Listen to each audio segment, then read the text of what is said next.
Durante os últimos 22 anos, o ônibus espacial completou mais de 100 viagens ao espaço. É uma máquina de uma complexidade incrível e que obteve um sucesso igualmente incrível. Ela opera no limite da capacidade tecnológica. A exploração do espaço pelo homem parece bem rotineira, mas trazer uma tripulação de volta à Terra com segurança é sempre um desafio perigoso e complexo.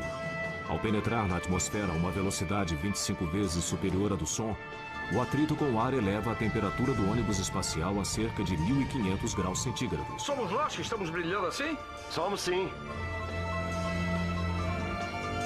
Há milhares de coisas que podem falhar, causando uma catástrofe. E no dia 1º de fevereiro de 2003, isso aconteceu. Voltando para casa, desafiando a atmosfera. Centro Espacial Kennedy, Cabo Canaveral, Flórida, 16 de janeiro de 2003. Na plataforma de lançamento número 39A, o Columbia, primeiro ônibus espacial a visitar o espaço, aguarda seu 28º lançamento. 7 astronautas treinaram durante meses para este dia. Ansiosos para dar início à sua missão espacial, verdadeira maratona de pesquisa científica no espaço, a tripulação está pronta para partir, liderada pelo comandante Rick Husband. Muitíssimo obrigado. Bom dia, Jack. Boa sorte, que Deus os proteja.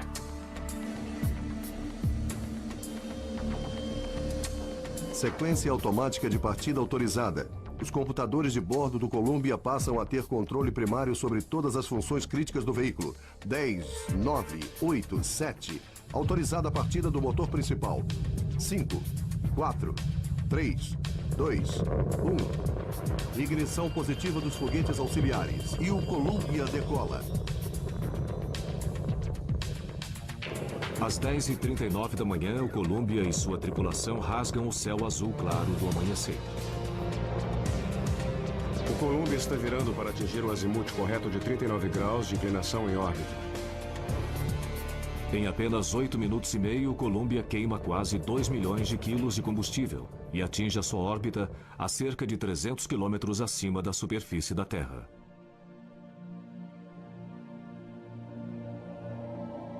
A bordo estão o comandante Rick Husband, o piloto Willie McCool e os especialistas em missões espaciais Dave Brown, Kalpana Chawla e Laura Clark. Estão também fazendo parte da missão o comandante da carga Mike Anderson e o especialista em cargas espaciais Alan Ramon, da Agência Espacial Israelense. Durante as 2 semanas seguintes, eles trabalharam 24 horas por dia em 2 turnos que se alternavam. Conduziram um número recorde de 80 experiências, todas dedicadas à pesquisa nas ciências físicas, biológicas e espaciais. A missão foi um tremendo sucesso.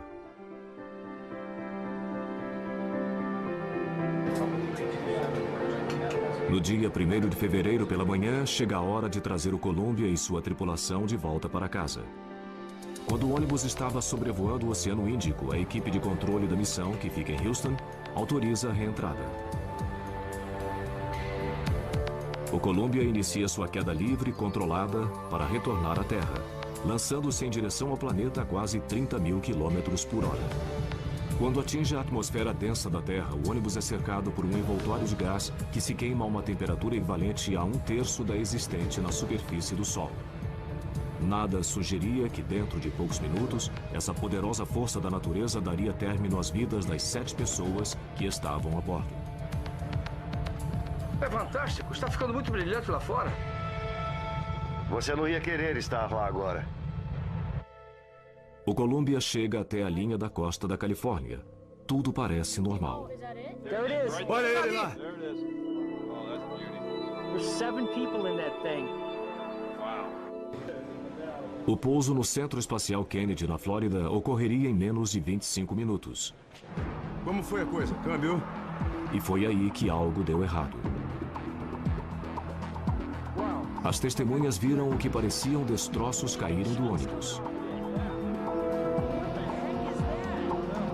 O controle da missão desconhecia qualquer problema, mas alguns minutos depois eles começam a estranhar certas leituras de temperatura vindas de sensores colocados no trem de pouso esquerdo da nave. eles entraram em contato com o comandante Rick Husband.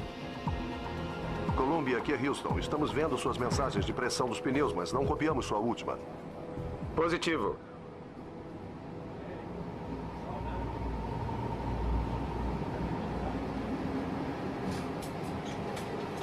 E aí, silêncio. Havia acontecido o inimaginável. O Columbia desintegrou-se no céu sobre o Texas.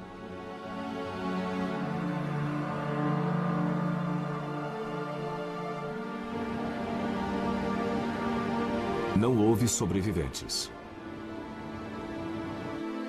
Para um país que já estava emocionalmente perturbado pelas ameaças de terrorismo e uma possível guerra contra o Iraque, a perda do Columbia e seus 7 tripulantes foi um golpe devastador.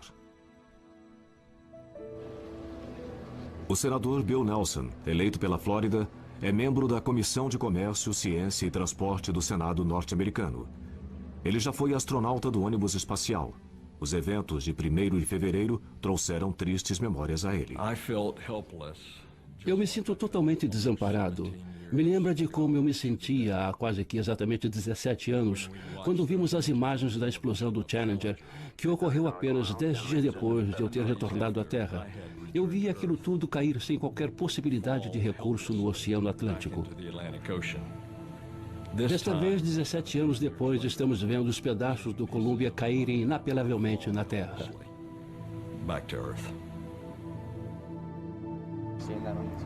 Imediatamente após a tragédia, os investigadores começam a varrer milhares de quilômetros quadrados que ficam sob a rota final do Columbia. Eles esperam que os destroços que caíram ao solo numa chuva de metal aquecido possam fornecer pistas. Mas encontrar respostas pode levar meses. As primeiras indicações são de que as brutais condições da reentrada tiveram um papel relevante no desastre. A entrada é um problema muito complexo, porque ela envolve a retirada de um veículo que está em órbita a mais de 7.800 metros por segundo e basicamente fazê-lo parar no solo.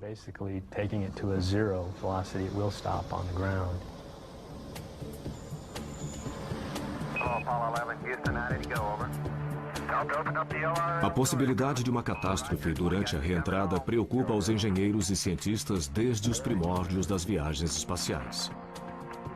No início dos anos 70, quando os últimos astronautas das missões Apollo caíam em segurança através da atmosfera, cercados por chamas, parecia que as dificuldades haviam sido superadas. O homem havia conquistado a Lua e os engenheiros da NASA começaram a perguntar: o que vamos fazer agora? A resposta a essa pergunta foi a construção de um veículo espacial reutilizável, que pudesse atender a uma larga gama de usuários, dos operadores comerciais de satélites aos cientistas, passando pelos militares, e que pudesse ainda aguentar repetidamente as condições cruéis da reentrada. Queríamos construir um veículo muito eficaz que pudesse levar uma boa carga ao espaço e fazer isso muitas vezes, criando uma rotina. Era isso que tínhamos em mente quando projetamos o ônibus espacial. Em 1981, depois de quase uma década de discussões políticas e superadas as dificuldades de projeto, a NASA terminou de montar o primeiro ônibus espacial. O ônibus espacial tem um porte semelhante ao de um jato comercial DC-9 e comporta tripulações de até 10 astronautas e cientistas em viagens de ida e volta ao espaço. Seu compartimento de carga é capaz de transportar cerca de 30 toneladas e tem espaço suficiente para carregar satélites para a condução de experiências científicas e serve ainda como plataforma para a construção da Estação Espacial Internacional. Mas para garantir o retorno seguro da carga e da tripulação, o ônibus não pode simplesmente deixar sua órbita e cair no oceano, como faziam as cápsulas Apollo que o antecederam. Uma vez dentro da atmosfera, ele deve planar por milhares de quilômetros e pousar numa pista normal. Sua sustentação é fornecida pelas asas em delta, capazes de resistir a velocidades hipersônicas.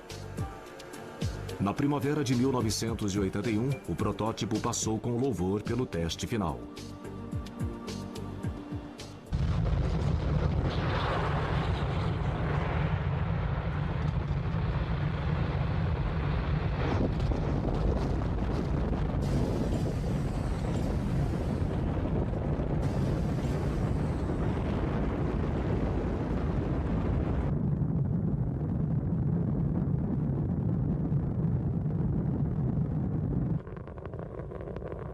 É necessária muita potência para levar um veículo que pesa mais de 2.000 toneladas a uma altitude de 360 quilômetros.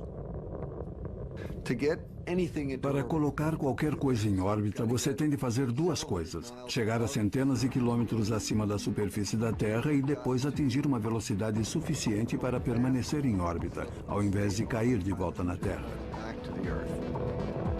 A quantidade de energia contida no ônibus espacial completamente abastecido é semelhante à liberada por uma pequena explosão atômica. A cada lançamento pode-se sentir a potência bruta. É acachapante e, claro, a gente fica ali sentado, rezando para que nada dê errado, porque administrar toda aquela potência exige muito da tecnologia disponível. São necessárias 2.000 toneladas de combustível de foguete para empurrar o ônibus até sua órbita e para que ele atinja a velocidade necessária para contrabalançar a poderosa força da gravidade da Terra. Para permanecer em órbita, você tem de estar a quase 29.000 quilômetros por hora. Significa percorrer uns 8 quilômetros a cada segundo. Depois que atinge a órbita, não há nada que reduza a sua velocidade. Aí se desligam os motores e você perde seu peso, não sente mais a gravidade. Não há mais qualquer aceleração. Você permanece a uma velocidade constante dando voltas em torno da Terra. Mas para voltar para casa, o ônibus tem de reduzir quase toda essa velocidade e tem de fazer isso sem usar potência própria. Toda aquela velocidade e energia tem de ser gastas pelo atrito com o ar da atmosfera, o chamado arrasto aerodinâmico. É a única maneira de perder a velocidade. Se você estiver numa canoa e colocar a lâmina do remo em posição perpendicular ao casco da canoa, isso reduz a velocidade do bote e a isso se chama de arrasto. A diferença é que o ônibus está se deslocando pela atmosfera a 25 vezes a velocidade do som. Bater em moléculas de ar a uma velocidade dessas cria um atrito tremendo e forma gases superaquecidos. Durante a reentrada, você está atravessando a atmosfera a milhares de metros por segundo. Você está a uma velocidade hipersônica. O gás fora do ônibus está a milhares de graus. É como se o ônibus estivesse sendo aquecido por um maçarico. Para a tripulação dentro da nave que brilha, o show de luzes é fascinante. Nós é que estamos brilhando desse jeito? Que coisa! Isso é espetacular. A visão pode ser espetacular, mas o ar superaquecido, cuja temperatura chega a 1.500 graus, pode ser fatal. No dia 1º de fevereiro de 2003, os 7 astronautas que estavam a bordo do ônibus espacial Columbia perderam suas vidas quando retornavam à Terra. Essa foi a primeira tragédia enfrentada pela NASA durante um procedimento de reentrada. Conduzir um veículo sem motor, que se desloca a 8 km por segundo, para fora de órbita e levá-lo até uma pista de pouso pré-determinada do outro lado do mundo, não tem nada de rotineiro. As antigas cápsulas Mercury, Gemini e Apollo eram equipadas com paraquedas. Podiam aterrissar em qualquer ponto do oceano e por isso o alvo delas era enorme. Já com o ônibus, ou você pousa numa pista e tem que ser uma pista bem longa, por isso você só pode pousar num número limitado de pistas em todo o mundo ou vai se dar mal. Para voltar para casa, o ônibus utiliza a força da gravidade para conduzi-lo até a atmosfera. Mas para deixar a sua órbita e começar sua descida em direção à Terra, o ônibus ainda precisa perder velocidade, mas não muita. Para alterarmos nossa órbita o suficiente para que a parte mais baixa da órbita intercepte a atmosfera, temos que reduzir a velocidade por apenas umas poucas centenas de metros por segundo. É só um pequeno percentual e é uma alteração bem pequena em termos de energia total, mas é o que muda tudo, porque uma vez que a órbita intercepta a atmosfera, você começa a esbarrar numa porção de moléculas de ar, que criam muito atrito e fazem você perder velocidade rapidinho.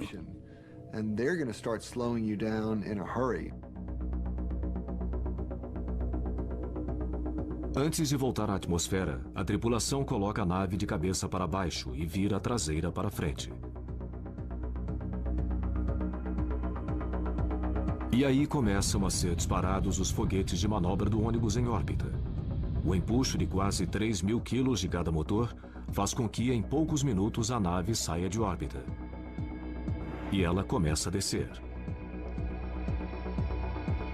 Se o procedimento foi iniciado, não há como voltar atrás. Essa trajetória de queda livre é o que chamamos de primeira parte da saída de órbita. Você ainda está sem peso, mas está se aproximando da Terra e durante essa fase tem de orientar corretamente o ônibus para que quando comece a penetrar mais na atmosfera, possa voar. Decidir quando e onde ligar os motores para sair de órbita é algo que demanda muita perícia, pois quando o ônibus atingir a atmosfera, ele deve estar dentro de um corredor estreito que o conduzirá em rumo direto até a pista de pouso. Além de a pista estar à frente do veículo, o procedimento todo deve ser iniciado no instante correto, porque você não pode estar muito longe nem muito perto da pista de pouso. Se o ônibus penetra na atmosfera muito perto da pista de pouso, o forte ângulo de entrada necessário para conduzi-lo à pista causará um aquecimento rápido demais, devido ao atrito. Ele se desintegraria. Se ele penetra na atmosfera num ângulo muito pequeno, as asas começam a gerar sustentação. Nesse caso, o ônibus resvalaria de novo para fora da atmosfera, assim como uma pedra chata que se joga sobre a água de um lago. Para cair num rumo preciso, o piloto automático guia o ônibus usando 38 pequenos foguetes, que formam o chamado sistema de controle por reação. Eles ficam no nariz e na cauda da nave e disparam jatos curtos em qualquer direção que for necessária. Precisa-se de apenas 12 quilos de empuxo para manobrar o veículo. Parece pouco, mas não há atrito no espaço para impedir que o ônibus se desloque, por isso um foguete de 12 quilos é suficiente. Os engenheiros projetam cada reentrada para que o veículo atinja a atmosfera a menos de 8.000 quilômetros do local de pouso. Mas manter uma trajetória precisa enquanto se cai para a Terra é apenas parte do desafio da reentrada. O ônibus deve perder quase toda a sua velocidade. E deve fazer isso seguindo uma razão precisa. Se você tem um planador enorme que plana pouco melhor do que um tijolo, que é mais ou menos o caso do ônibus, e você mira bem de frente para a pista de pouso e tem uma altitude apenas suficiente para trocar pela energia necessária para chegar à pista, a sua margem de erro é mínima. O ônibus sem motor precisa gerar sustentação suficiente sob suas asas para planar por cerca de 8.000 quilômetros até o local do pouso. Ao mesmo tempo, ele tem de gerar arrasto suficiente para reduzir sua velocidade de Mach de 25 para umas poucas centenas de quilômetros por hora, sem se aquecer demais em decorrência do atrito. Usando dados obtidos em testes em túnel de vento, os engenheiros chegaram à conclusão que para manter esse equilíbrio delicado, o nariz do ônibus precisa estar para cima, num ângulo de 40 graus, quando ele penetra na atmosfera. Você tem de manter esse equilíbrio o tempo todo. Você altera ligeiramente o ângulo de ataque de 40 graus, fazendo-o variar mais ou menos 3 graus. É muito difícil atingir todos esses objetivos, manter a trajetória ao mesmo tempo em que se mantém o atrito e o aquecimento máximo dos níveis desejados. Com um ângulo de 40 graus na reentrada, o ônibus entra na atmosfera de barriga. Logo depois, ele é envolvido por um cobertor de fogo.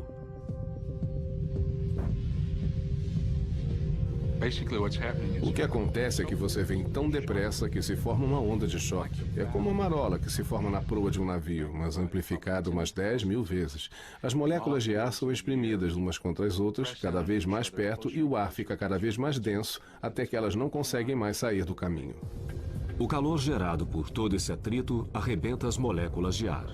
Tudo que sobra são partículas carregadas chamadas de plasma, que envolvem a nave.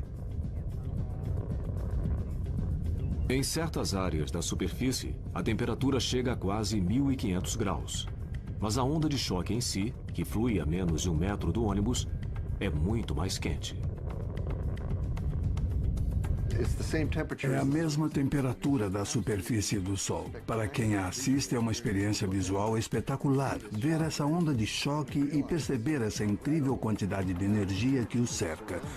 E você está sentado dentro desse meteorito que atravessa a atmosfera e chega à Terra.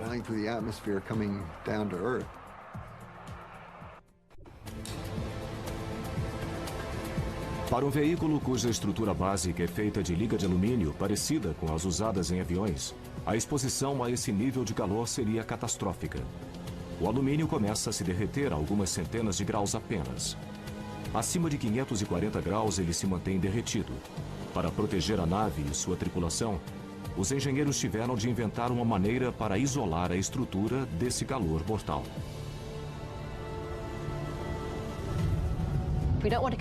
Não queremos que todo esse calor seja conduzido para a estrutura, mas irradiá-lo para fora novamente. Rejeitar o calor, mantê-lo à distância do veículo.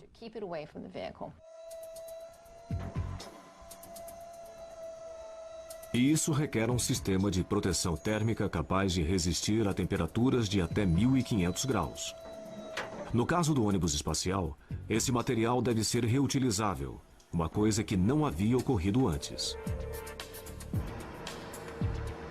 Nos primeiros anos do programa espacial norte-americano, as cápsulas Mercury, Gemini e Apollo eram cobertas por um produto à base de carbono e plástico chamado de ablativo.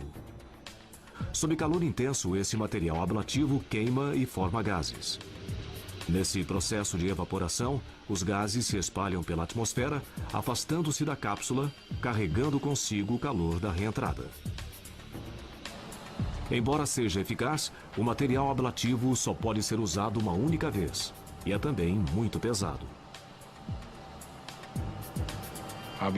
É claro que você vai querer colocar o máximo de carga útil em órbita da Terra, e cada quilo que você acaba colocando no escudo térmico significa 1 quilo a menos na carga útil levada ao espaço. Por isso, quanto mais leve, melhor para todos. A solução no caso do ônibus espacial norte-americano são telhas de cerâmica, placas feitas de fibras de silício extraídas de uma areia que só é encontrada no Brasil.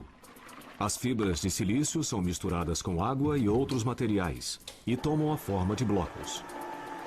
Depois que o excesso de água é retirado, faz-se a liga da mistura por um processo que utiliza calor.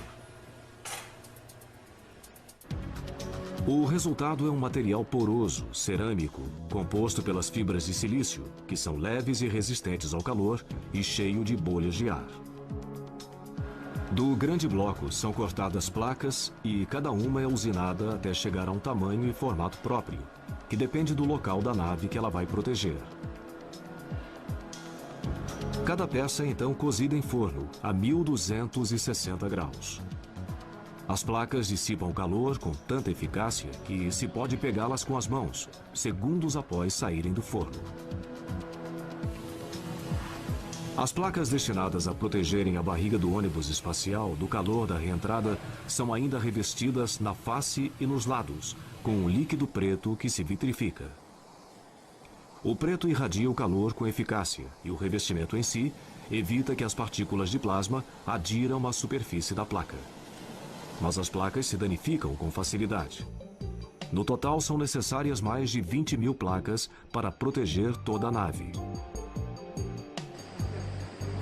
Cada placa é colada à mão sobre a superfície do ônibus espacial com uma cola à base de borracha.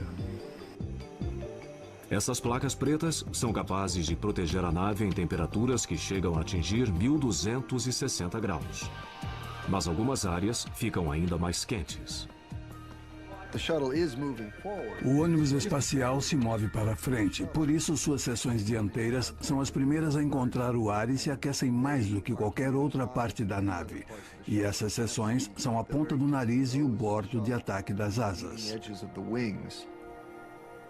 A temperatura nessas áreas chega a quase 1650 graus centígrados. Placas de cerâmica expostas a uma temperatura dessas simplesmente se desintegram. Por isso, os engenheiros desenvolveram um material composto que não é poroso chamado de carbono-carbono reforçado, ou RCC. Essas peças fáceis de identificar por sua cor cinza são maiores e mais fortes e podem resistir a temperaturas muito mais altas do que as placas pretas. O ponto negativo é que elas são muito mais pesadas e não faria sentido cobrir a nave toda, pois ela não sairia do chão. Por isso, seu uso é restrito às partes que ficam mais quentes durante a reentrada. Painéis curvos de RCC são encaixados em locais como o bordo de ataque das asas.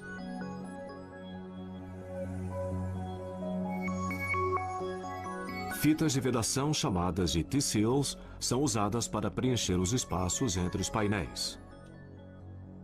Atrás dos painéis fica o material de isolamento, a última barreira usada para evitar que o calor atinja a asa, que é de alumínio.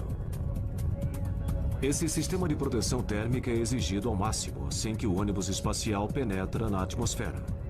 O atrito e o calor chegam aos seus pontos máximos durante a queda da nave, de uma altitude de 120 mil metros para 60 mil metros. É também nesse trajeto que o ônibus deixa de ser uma nave espacial e assume o comportamento de um avião convencional. Na medida em que o ar se torna mais denso, os flaps das asas e o leme começam a atuar.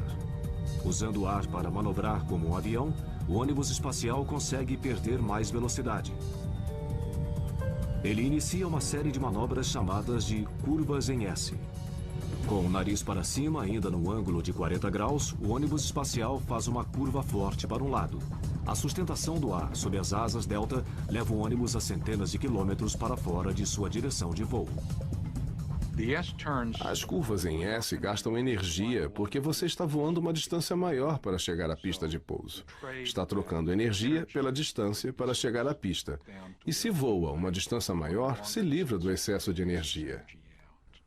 Com muito prazer. Usando uma combinação de asas, leme e o sistema de controle por reação, o ônibus continua a fazer essas curvas, virando à esquerda e à direita da linha que o levará ao centro da pista de pouso.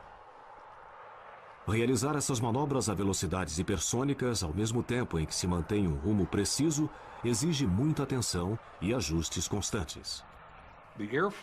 Num mundo perfeito, o fluxo de ar seria igual sobre as duas asas, mas no mundo real ele nunca o é. Há sempre leves perturbações causadas por uma placa mais áspera ou por uma perturbação da atmosfera e acaba tendo uma pequena diferença. 15 a 19 rajadas. Essas diferenças podem afetar a capacidade do ônibus de manter o rumo certo. O ônibus conta com o auxílio de computadores sofisticados para corrigir qualquer distúrbio. Eles calculam o arrasto, a velocidade, o ângulo de ataque e a altitude 40 vezes por segundo. Se o ônibus se desviar da rota, mesmo que ligeiramente, o sistema ajusta os flaps ou dispara os jatos de controle por reação para manter o curso. Quando o ônibus se aproxima do local de pouso e sua velocidade passa a ser menor do que a do som, o ângulo de ataque de 40 graus é reduzido consideravelmente, mas a administração da energia continua a ser crítica. Você está na rota e o equilíbrio de energia está correto. Ainda falta 1 minuto e tudo parece perfeito. Os engenheiros e os pesquisadores se valem mais uma vez de testes em túnel de vento para determinar o ângulo de ataque correto para o pouso. Eles descobriram que se o ângulo de ataque do ônibus é reduzido para 0 grau, o ângulo utilizado pelos aviões comerciais, o fluxo de ar não cria o arrasto necessário. O ônibus pousaria com velocidade excessiva, ou ele voaria por sobre a pista toda, ou destruiria seu trem de pouso quando tocasse o solo.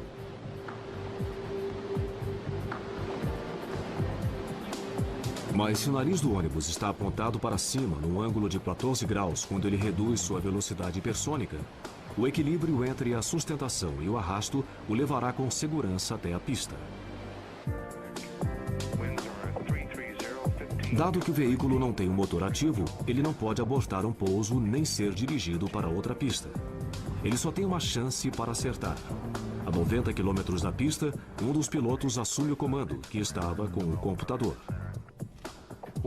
A nossa experiência de muitos anos mostra que o computador pode realmente controlar as velocidades hipersônicas com mais precisão do que um piloto faria, já que a altitude é menor, ocorre o oposto. Um piloto executa melhor as manobras de aproximação final.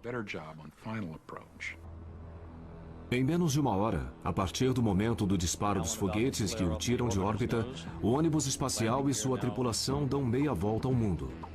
Ele teve sua velocidade reduzida de 25 vezes a velocidade do som para poucas centenas de quilômetros por hora e pousa com precisão no local pré-determinado.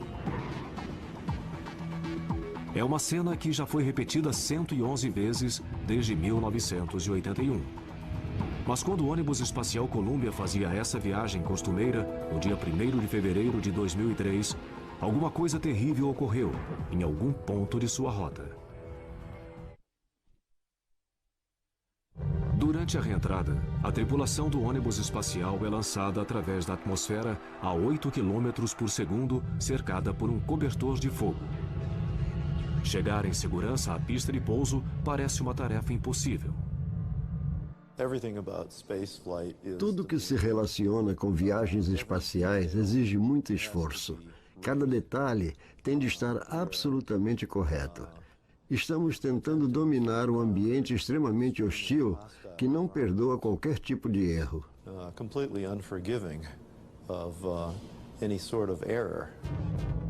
Mas nunca se havia perdido um ônibus espacial durante a reentrada, até a manhã do dia 1º de fevereiro de 2003. O Columbia e os 7 astronautas que estavam a bordo mergulhavam para o local de pouso no Centro Espacial Kennedy, no estado da Flórida.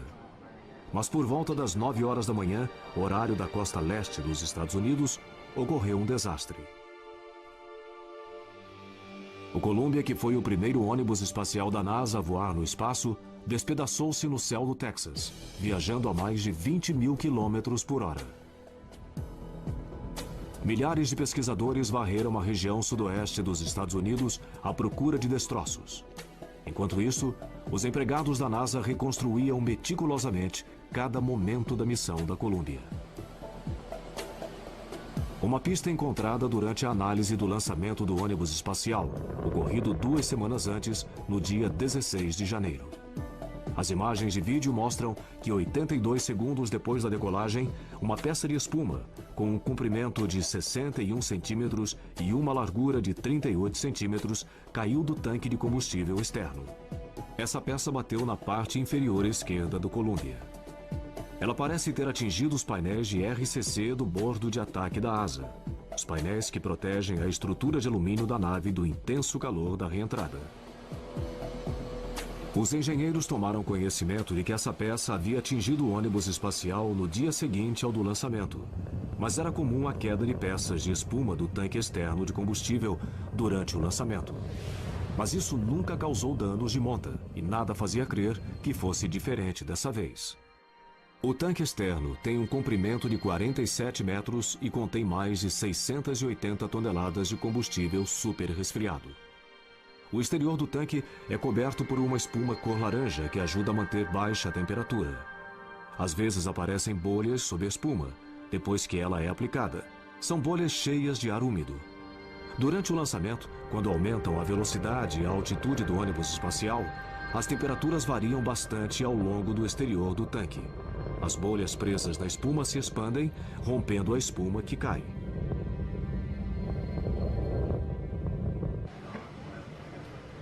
Os investigadores talvez nunca consigam descobrir até que ponto o pedaço de espuma contribuiu para a perda do Columbia. Mas uma coisa é certa: o sistema de proteção térmica da asa esquerda do ônibus espacial foi danificado de maneira crítica antes da reentrada.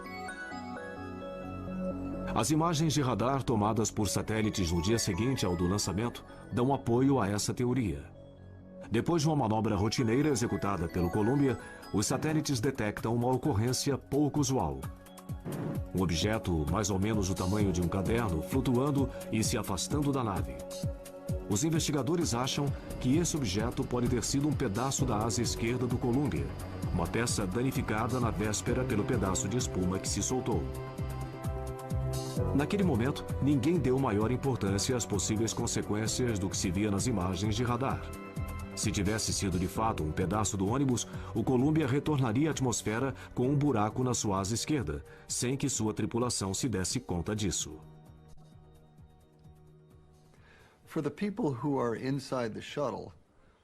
Quem está dentro de um ônibus espacial pode ver certas partes da nave, mas não pode ver outras.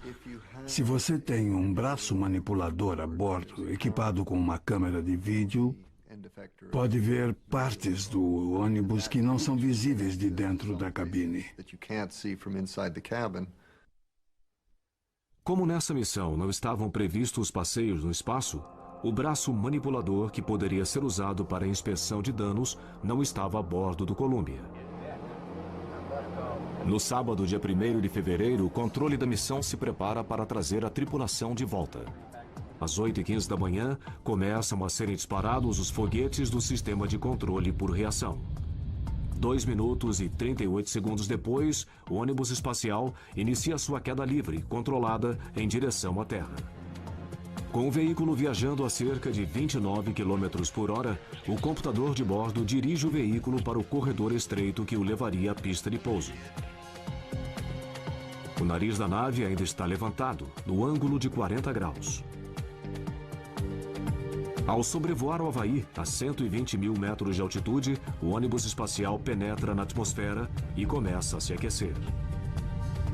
Dentro do Columbia, a reentrada parece estar ocorrendo como prevista. Os 4 tripulantes que estão sentados na cabine de pilotagem ficam maravilhados com o show de luzes. É fantástico, está ficando muito brilhante lá fora. Mas o problema já começa a ocorrer lá fora. Às 8 horas 48 minutos e 39 segundos, a leitura de sensores colocados atrás de um dos painéis de RCC da asa esquerda indica um aquecimento anormal. Mas essa leitura só é registrada no gravador de dados do computador de bordo do Columbia. Ninguém sabia desse aumento de temperatura até que o gravador foi recuperado num morro no Texas, muitas semanas depois. O aumento de temperatura é consistente com a entrada de plasma por uma abertura na asa esquerda do ônibus espacial. Ao se aproximar da linha da costa da Califórnia, o Columbia inicia uma série programada de curvas em S para perder mais velocidade. A nave está agora no ponto máximo de aquecimento e a brecha na sua asa deve estar se expandindo. No controle da missão, os computadores detectam um acréscimo mínimo de temperatura na linha de óleo de freio do trem de pouso principal esquerdo.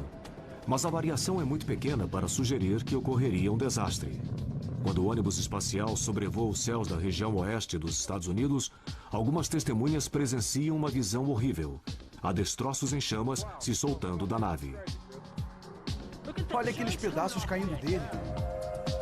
Que diabo é aquilo? Eu não sei. Os 7 astronautas a bordo provavelmente não estavam sabendo que o ônibus espacial estava se desintegrando. Com o plasma continuando a penetrar, é provável que a estrutura de alumínio da asa tenha começado a empenar.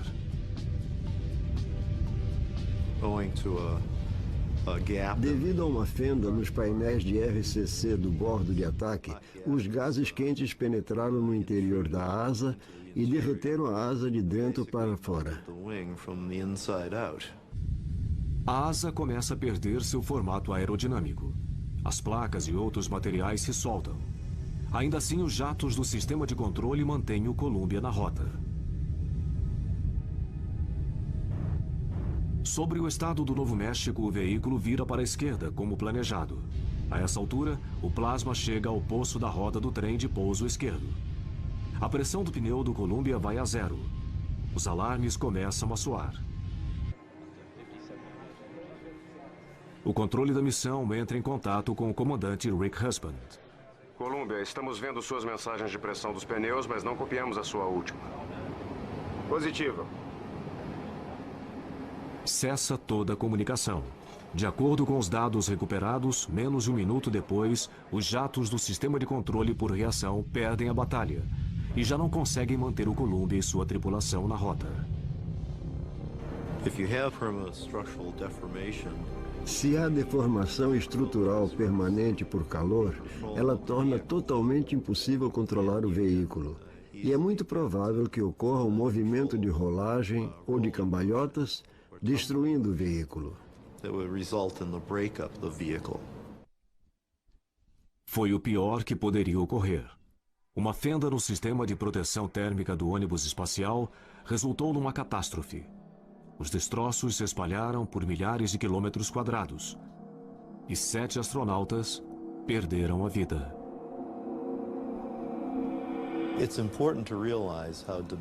É importante compreender os altos riscos dos voos espaciais e como tudo tem de estar absolutamente correto.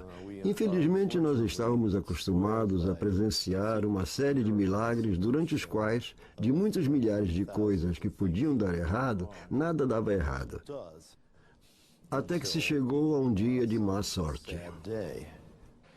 Os dados computados nos meses seguintes indicam que o dano causado à asa esquerda foi a causa do desastre. Um dano que ninguém identificou na época. Mas as perguntas persistem. Se os controladores de voo soubessem antes da reentrada que o Columbia havia sofrido um dano perigoso no seu sistema de proteção térmica, será que eles teriam encontrado uma maneira de salvar a tripulação? Quando o Columbia foi lançado ao espaço no dia 16 de janeiro de 2003, viu-se um pedaço de espuma caindo do tanque externo. Ele parece bater na parte inferior esquerda da nave, perto dos painéis de RCC do bordo de ataque da asa. Os analistas concluem que esse dano é mínimo, mas o Columbia é o ônibus espacial mais velho da NASA. Os painéis podem ser fracos ou ter tido sua resistência estrutural afetada pelo tempo. Talvez por isso o dano pode ter sido muito mais extenso.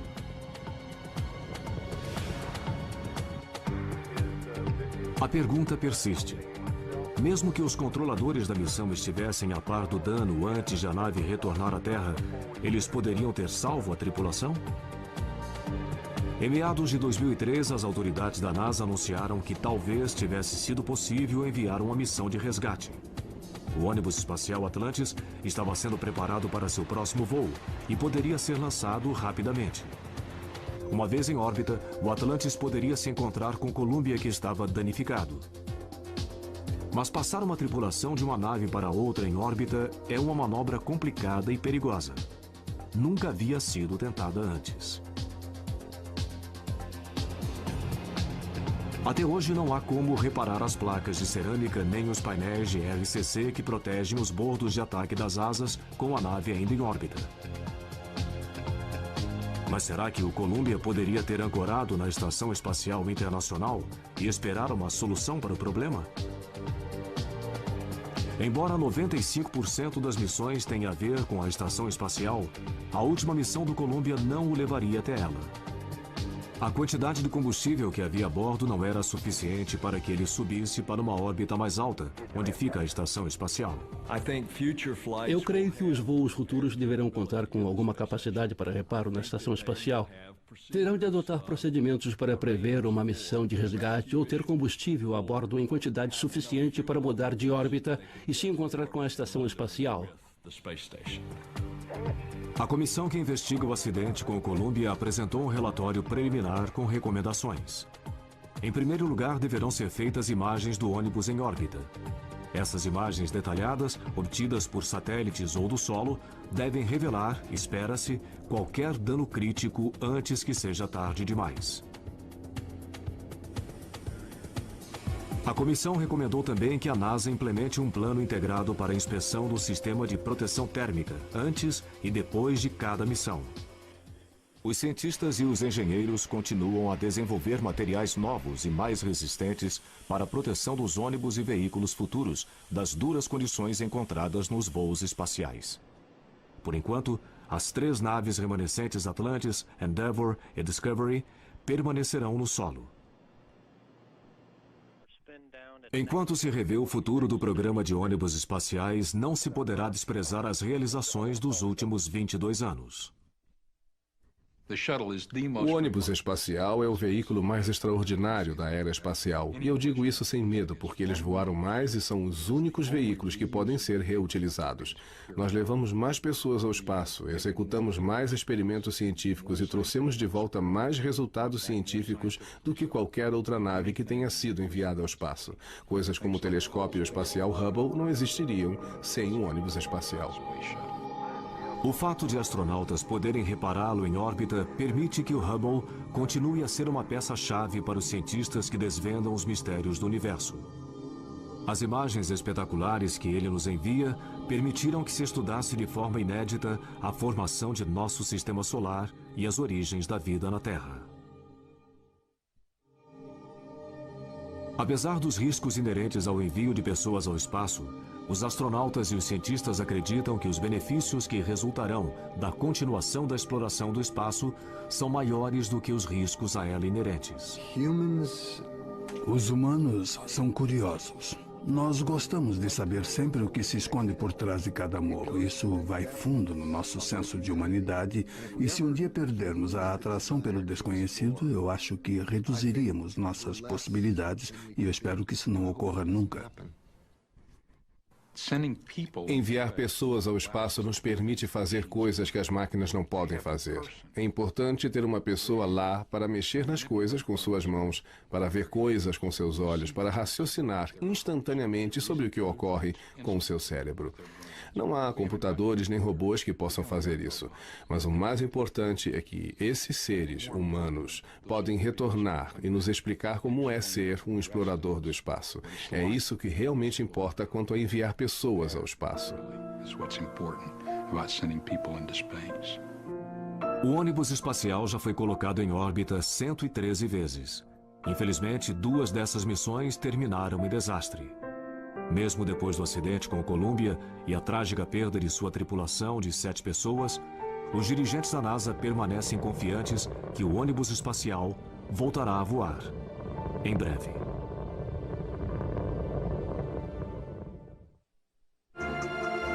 Versão brasileira Sincrovídeo.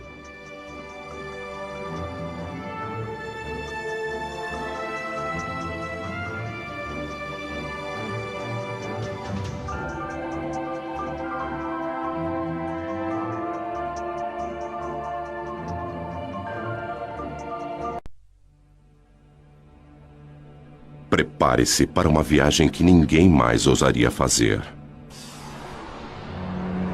Até o Sol. Acima da camada protetora da nossa atmosfera, você ficaria exposto ao impacto total da radiação letal do Sol. O ultravioleta queimaria sua pele em segundos. Em seguida, viria o câncer de pele. Depois, a catarata. Suas mãos estariam quentes o bastante para derreter chumbo, mas na sombra seus pés sofreriam um congelamento profundo. Estamos indo para o coração superaquecido do nosso sistema solar.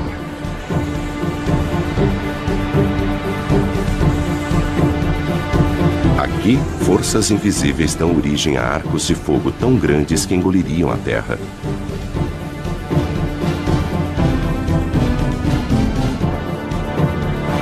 Onde explosões solares alvejam o espaço com jatos de energia pura.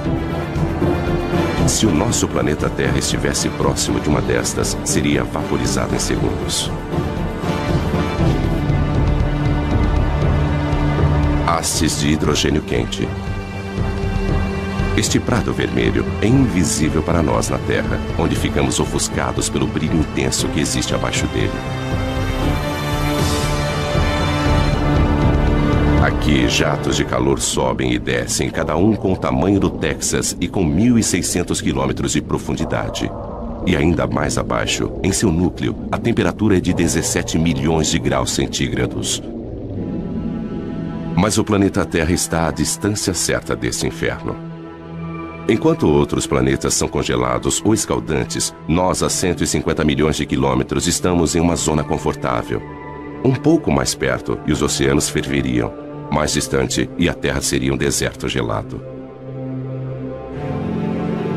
Sem esta usina de energia, em apenas alguns meses estaríamos cobertos de gelo. Nós devemos nossas vidas a esta fúria do Sol.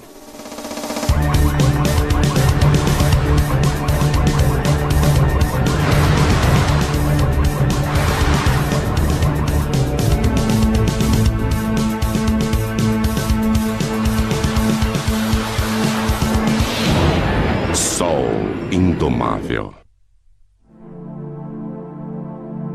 O Sol sustenta a vida na Terra. Seu calor dirige nosso clima, evaporando a água dos oceanos e movimentando-a através dos continentes. A chuva e a neve tornam os terrenos adequados para a vida. Mas o nosso Sol não é apenas calor, também é luz. O milagre das plantas é sua habilidade em usar a luz do Sol para crescer. E após crescerem, criam um outro milagre: Através da fotossíntese, as plantas convertem a água e dióxido de carbono em carboidratos, liberando oxigênio. Como as plantas, os animais também aproveitam a energia do sol.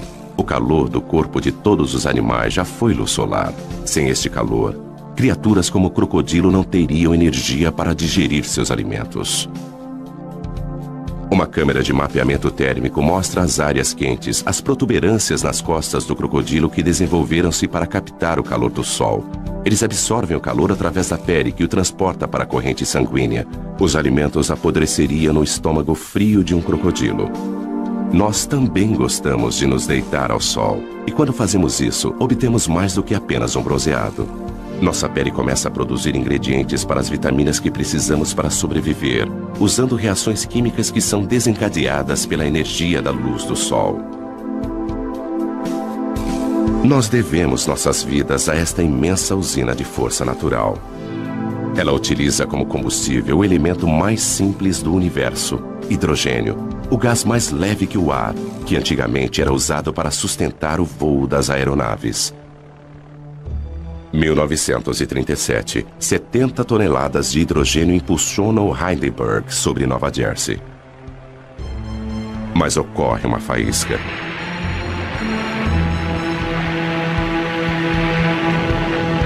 O gás se incendeia numa reação química.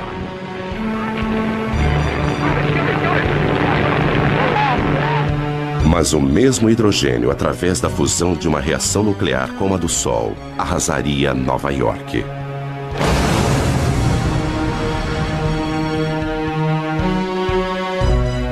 Por isso, o Sol é melhor observado a uma distância segura.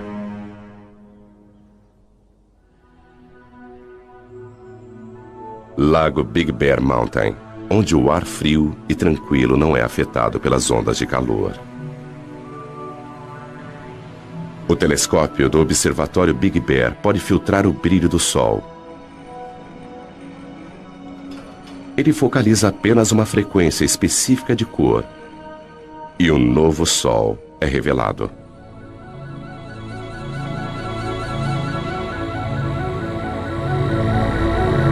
Deixando de ser um disco ofuscante e observando a luz emitida pelo hidrogênio quente, as características do Sol aparecem subitamente. Estas características refletem as variações do Sol, variações que, por sua vez, afetam a nossa Terra.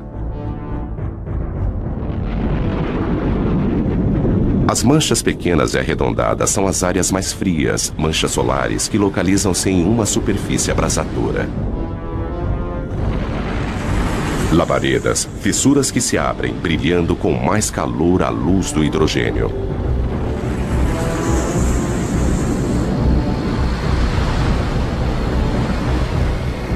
Estas manchas são algumas das áreas mais claras.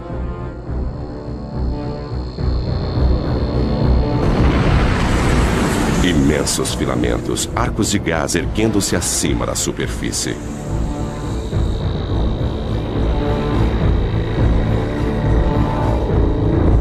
Vistos de frente, eles são as linhas escuras que serpenteiam sobre a superfície do Sol. Estas mesmas características, quando vistas contra a coroa, são chamadas de proeminências. Elas curvam-se para o alto, grandes o bastante para engolir a Terra. Os segredos do Sol são revelados pelo alcance da radiação que ele envia para o espaço. Há muito mais na luz do Sol do que nossos olhos podem ver.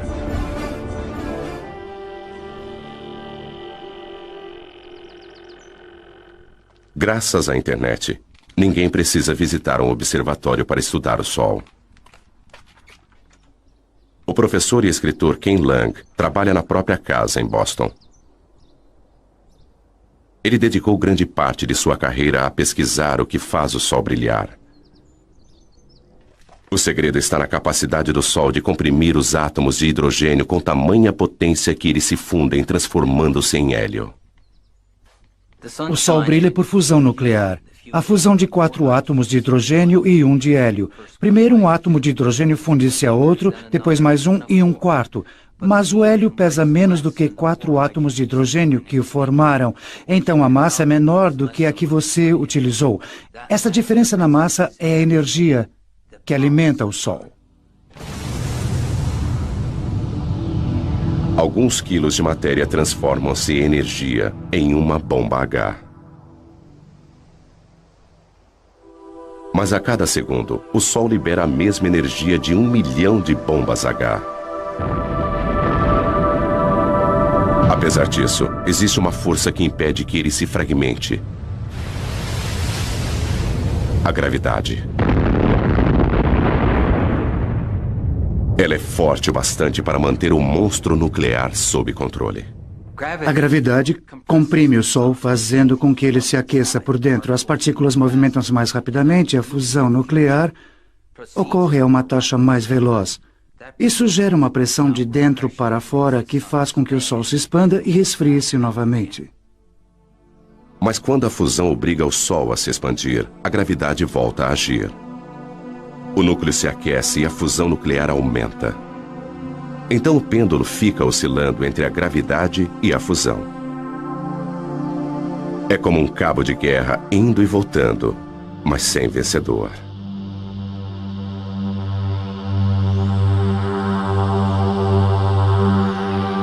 Tudo começou há 5 bilhões de anos, quando a gravidade agrupou uma nuvem de poeira cósmica. No núcleo, tornando-se mais denso e mais quente, o gás e a poeira fundiram-se. Cometas disparavam na direção do Sol recém-nascido. Hoje, o telescópio espacial Hubble observa o mesmo processo acontecendo em todo o céu.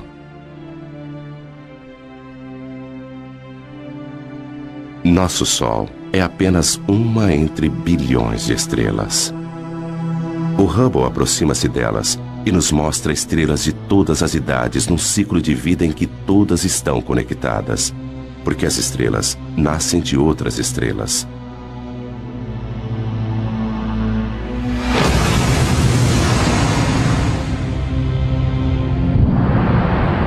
Uma enorme estrela explode e enche o espaço com seus fragmentos.